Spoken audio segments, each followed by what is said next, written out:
राधे राधे। अगर आप लाइफ में ये सोचकर परेशान हो कि मेहनत तो कर रहे हो पर रिजल्ट नहीं मिल रहा है, तो ये वीडियो आपके लिए है। मैं आपको 3 एग्जांपल देता हूँ जो शायद आपकी सोच बदलने में हेल्प करेंगे, वो भी सीधे श्रीमद् भगवद गीता से। नंबर 1, ज्यादा सोचोगे तो काम बिगड़ जाएगा। श्लोक 2.45 में श्री कृष्ण कहते हैं, बहुत सारे लोग सिर्फ पैसा, कंफर्ट और सुख के पीछे भागते हैं, पर ऐसा करने से ना तो उन्हें शांति मिलती है और ना ही सुख।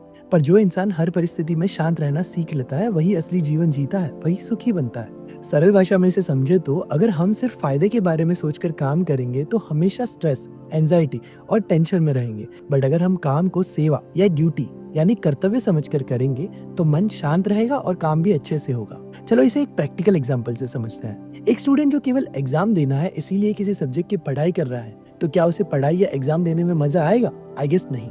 बट अगर वही स्टूडेंट उस सब्जेक्ट को समझने के लिए पढ़ाई करे तो फिर ना सिर्फ उसे पढ़ाई करने में मजा आएगा बल्कि एग्जाम देने में भी। एग्जाम यानी कि परीक्षा उसके लिए केवल एक औपचारिकता बनकर रह जाएगी। जब काम प्रोसेस बन जाता है तो रिजल्ट अपने आप आने लगता है। नंबर 2, जो अंदर से स्ट्रांग होता है उसे बाहर से कुछ भी फर्क नहीं पड़ता।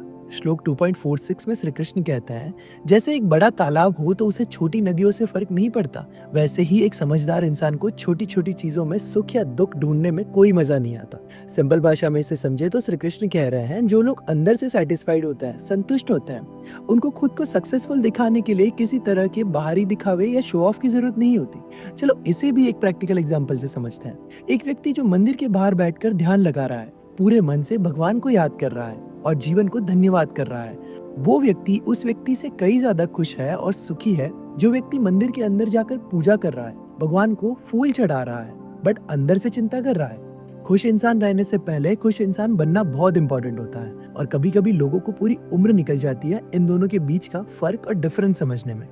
नंबर 3, बस काम करो रिजल्ट की उम्मीद छोड़कर। श्लोक 2.47 में श्री कृष्ण कहता है, कर्मण्येवाधिकारस्ते मा फलेषु कदाचन मा कर्मफल हेतुर्भुः मा ते संगस्व कर्मणि। तुम्हारा अधिकार केवल कर्म करने पर है, उसके रिजल्ट पर नहीं। सरल भाषा में इसे समझे तो अगर कोई काम शुरू करने से पहले ही उसके रिजल्ट के बारे में सोचोगे तो प्रेशर में आ जाओगे।